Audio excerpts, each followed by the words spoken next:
We've always taken care of patients that have heart failure, but we never had a specific program for it.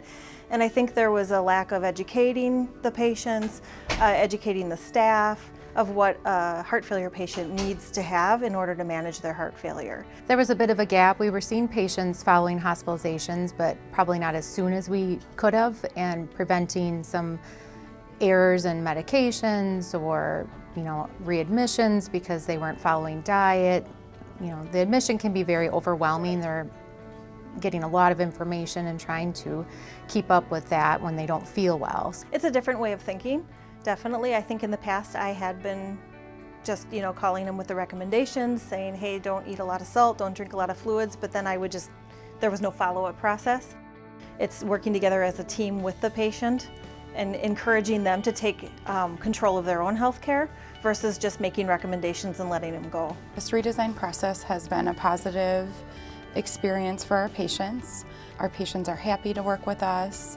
They enjoy knowing us and calling and just saying that they wanted to speak with the heart failure coordinators. They've developed really close bonds with us and they trust us, which in turn helps them be more accountable for their care and just have increased knowledge of the disease. Patients are loving having the heart failure coordinators, the hotline. If they have an issue, they have that number they can call and get their answers right away. They're not having to go through the receptionist and then another nurse and trying to figure out where they need to be. So they really like that aspect. They like being able to just call us and say, my weight's up a couple of pounds, what would you like me to do? They know to call us if they cheated on their diet.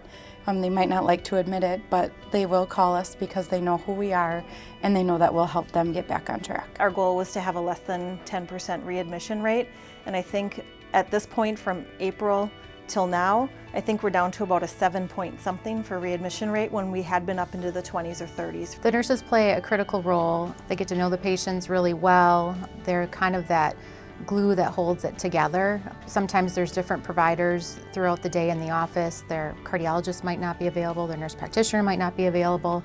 The coordinators really get to know these patients and help to close the gaps of care for them. I like taking on new challenges in my nursing career, and I was excited to be part of something that has never been done at Bellin before and something to help our patients.